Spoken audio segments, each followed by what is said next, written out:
Sir Bradley Wiggins, really good to see you. And it seems like you're enjoying yourself on the Aviva Tour of Britain this year. Yeah, I think it's a lot of it's to do with just there's no pressure on me anymore. I've stated quite clearly that I'm not doing general classification anymore.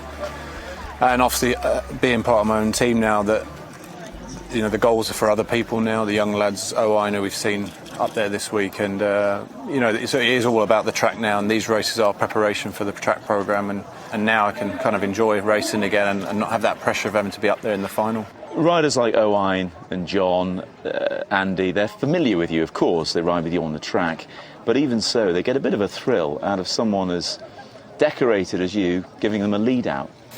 Yeah, but we have fun with it as well. I think in the bus every day we talk about what we're going to try and do in the finals, and those guys will normally get pushed back a little bit and not get let in certain places. But I guess that just it allows us to sort of be present up there, and where riders would normally tell the smaller teams to do one, they're kind of reluctant with myself there. They're respectful. So yeah, I mean, it allows them to, as we saw Owen mixing it in there with the Sky train at the end, and I think that's really good for them. It's give him a hell of a lot of confidence this week.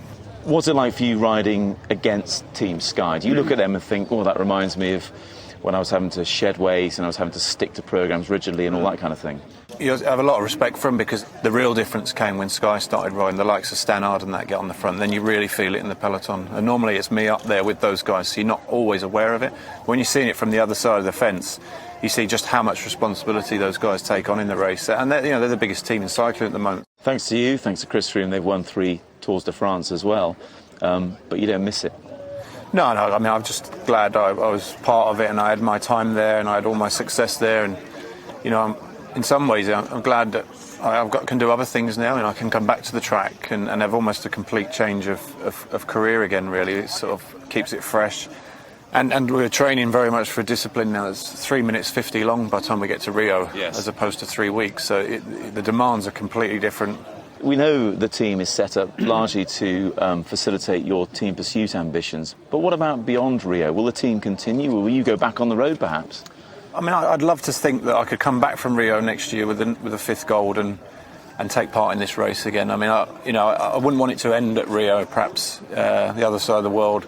It'd be nice to come back here and do this race one more time with the lads and kind of a final lap of honour around the UK. So, I mean, we'll see, but I would like to see the year out next year and not just stop at Rio. But yeah, I would love to be back at this race next year. I've always enjoyed this race, and the crowds are fantastic. So. Oh, they're brilliant. And back to the here and now, we're hearing that when you have sat in the group, when the racing's been a little bit easier, there's quite a lot of chit-chat, quite a lot of mickey taking, certainly from a certain sprinter from another team that we might know of. Kevlar, yeah. Doesn't he take the mickey out? Yeah, he does, yeah. What does he do? Yeah, he sort of keeps shouting out, "There he is," because that's kind of, he gets as good as he gives. Sir Bradley Wiggins, many thanks indeed for joining me, and continue to enjoy the riding. Thank you very much. Thank you.